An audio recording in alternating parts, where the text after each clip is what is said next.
yang kita hadirkan dari awal. Kalau itu bisa, maka itu yang paling utama tanpa harus melafadzkan. Kesimpulannya satu. Pertama, melafadzkan niat itu bukan niat, tapi hanya membantu menguatkan niat. Jadi bagi yang mengamalkan melafadzkan, usolli dan sebagainya, mohon maaf, jangan dipahami lafadz itu sebagai niat. Yang kalau tidak usolli, tidak sah sholatnya. Itu salah cara berpikirnya, keliru. Karena melafadzkan itu bukan niat. Jadi kalau Anda bermakmum di belakang imam yang tidak usolli, jangan disimpulkan imamnya tidak sah sholatnya.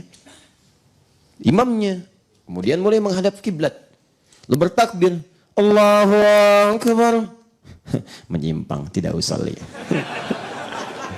Kenapa? Karena umumnya tidak berkata saya akan sholat, dia cuma berkata Allahu Akbar. Usolli itu kan saya akan sholat, dia tidak berniat tuh, tidak usolli, dianya Allahu Akbar. Dia lupa kalau sholat dibuka dengan kalimat Allahu Akbar. Niatnya di dalam hati. Siapa yang bilang?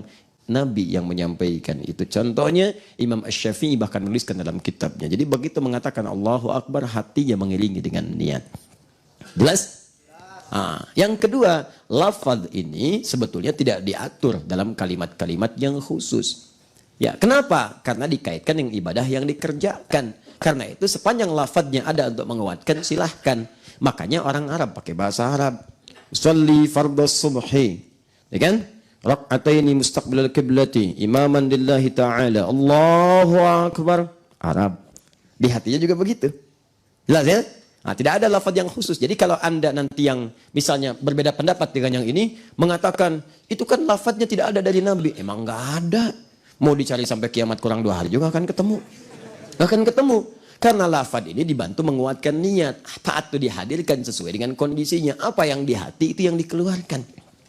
Bahkan kalau Anda ingin ucapkan dalam bahasa Indonesia pun sah. Karena belum masuk sholat.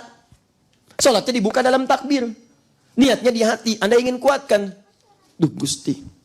Ya. Abdi badai sholat subuh 2 rakaat. Nyuhunkan khusyuk ya Allah. Sebagai makmum lillahi ta'ala. Allahu Akbar. Hati mengikuti. Kemudian bertakbir, sah salatnya. Jangan katakan itu tidak sah karena nggak pakai usolli. Itu bahasa Arabnya usolli. Kan? Fardhu subhi rak'ataini mustaqbilal qiblati ma'muman lillahi ta'ala. Paham di sini? Jadi kalau kita menguasai banyak bahasa juga enak, gitu kan? Bahasa Arab kuasai, bahasa Indonesia pahami, bahasa Inggris itu kan kuasai, bahasa Jepang, bahasa Sunda, hebat. Di terjemahan bisa berbagai bahasa. Die hard, hesepae. Die hard tu can pae kene. Die hard tri tu pae. Bisa ya. Kalau pakai bahasa Indonesia kan nggak enak, gitu kan? Itu biasanya kan. Banyaklah, tapi juga tidak semua amalan, tidak semua amalan menggunakan bahasa lokal, nggak bisa. Sholatnya kalau sudah masuk takbir nggak boleh pakai bahasa selain Arab, nggak bisa. Karena itu langsung diberi petunjuk langsung dengan lafadznya, bahasa nabinya. Awas, bahasa nabinya lihat, sallu kama ra'aitumuni usolli. Sholatlah kalian seperti melihat saya sholat. Bagaimana caranya? Saat dimulai dari awal sampai akhir ikuti Nabi. Di luar kasus yang terjadi pada zaman Nabi, silahkan di luar sholat, boleh. Tapi dalam sholat, tidak. Karena semua bacaan mesti sama dengan Nabi. Jangankan Anda mengucapkan dalam bahasa yang lain, diterjemahkan pun nggak boleh. Nggak boleh, awas. Sekarang banyak yang kreatif tuh. Itu dosa tuh. Penerjemahnya, orang sholatnya, macam-macamnya. Ini ada imam sholat, sampingnya penerjemah. Bayangkan. Apa Allah nggak paham dengan bacaan Anda? Yang lain bisa. Kenapa cuma Anda yang nggak paham dengan bacaan itu? Allahu Akbar, Allah Maha Besar. Bayangkan. Saya nggak kebayang kalau yang nggak bisa bahasa Indonesia dibawa ke daerah pedalaman di Sunda, diterjemahkan sama Sunda. Allahu Akbar, Gusti Anu Agung. Betawi yang nggak bisa bahasa Indonesia. Allahu Akbar, Tuhan gua gede. Kacau ibadah itu, dan itu nggak benar. Itu nggak benar. Hilangkan coret yang seperti ini. Paham sampai sini? Kesimpulan yang pertama, apakah melafadzkan niat bagian dari niat? Bukan. Melafadzkan niat itu bukan niat. Melafadzkan niat untuk menguatkan niat. Kalau tidak melafadzkan, apakah sah sholatnya? Sah sholatnya. Kalau tidak berniat tapi melafadzkan, apakah sah sholatnya? Mustahil. Bagaimana bisa melafadzkan kalau nggak ada niatnya?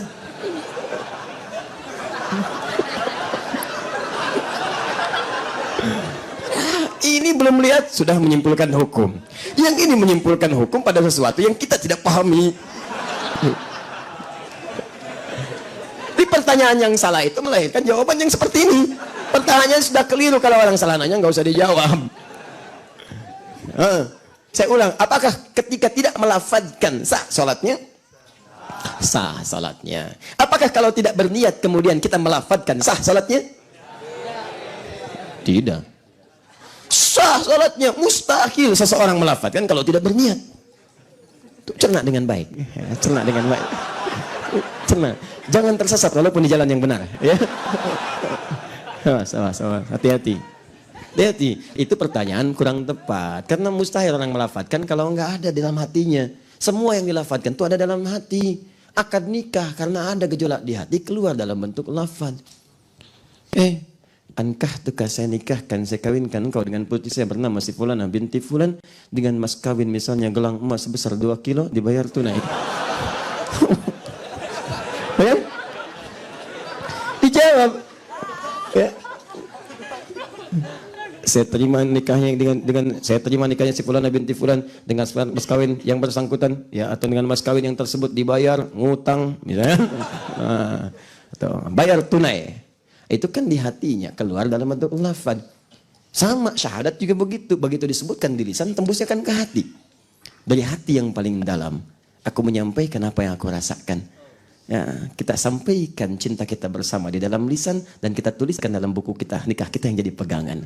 Jadilah BPKB, buku pernikahan kita berdua. Catat.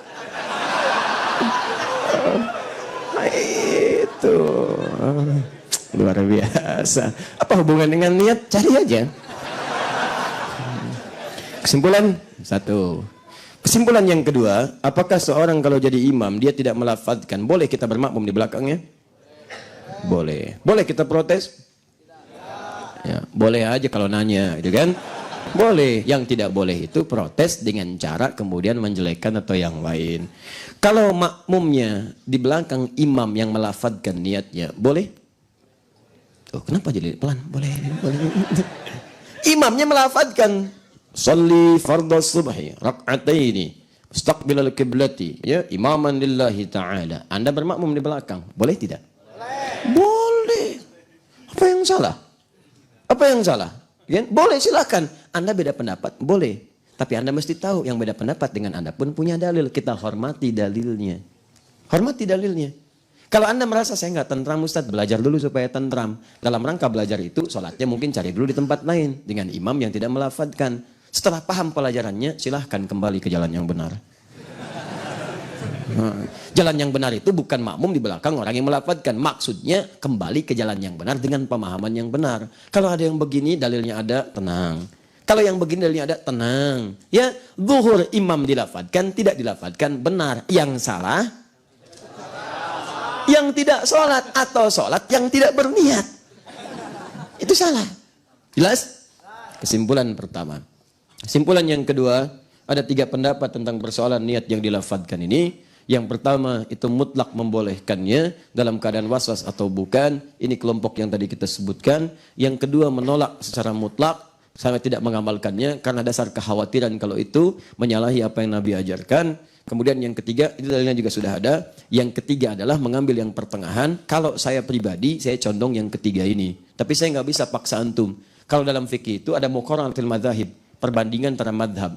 Kemudian diambil suara yang paling kuat, rajih. Nah, prosesnya disebut dengan tarjih. Mana yang paling kuat? Kalau saya pribadi, saya melihat ini yang paling kuat, bagian terakhir ini. Jadi, pertama, kembalikan dulu ke awal, ke dasar, tanpa harus melafadzkan. Jadi begitu kemudian antum amalkan. Nah, kalau ada perasaan kurang nyaman, praktek rumusan Qur'annya dipakai. Rasakan akan meninggal. Kemudian ta'awudz, baca 3 surah yang terakhir. Mu'awadzat ats-tsalath, 3 perlindungan, surah perlindungan, Al-Ikhlas, Al-Falaq, An-Nas. Itu dianjurkan, silahkan. Ya, bahkan Nabi katakan, bahkan Quran langsung ayatnya. Ya, fasta'idz billahi minasyaitonir rajim. Berlindung kepada Allah dari setan. Kalau ada waswas, awas.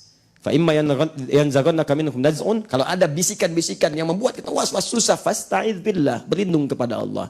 Bisa dengan ta'awudz, bisa dengan membaca surat perlindungan, bisa. Ya, silahkan. Antum misalnya baca ayat kursi boleh enggak? Kalau bagian dari perlindungan boleh minta. Mohon. Antum nggak bisa berdiri sambil duduk baca ayat kursi, ya belum juga kuat, lempar sekalian dengan kursinya, ya kan? Terus dan seterusnya.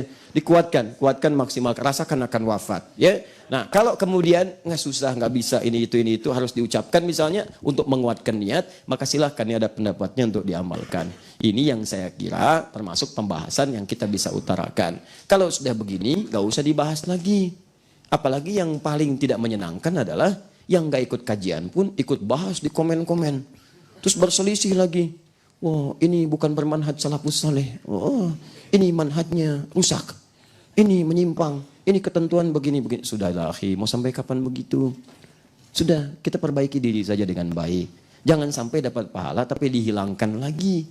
Kasihan. Bahkan yang paling berbahaya itu sudah punya pahala, pahalanya hilang, dosa orang diambil juga.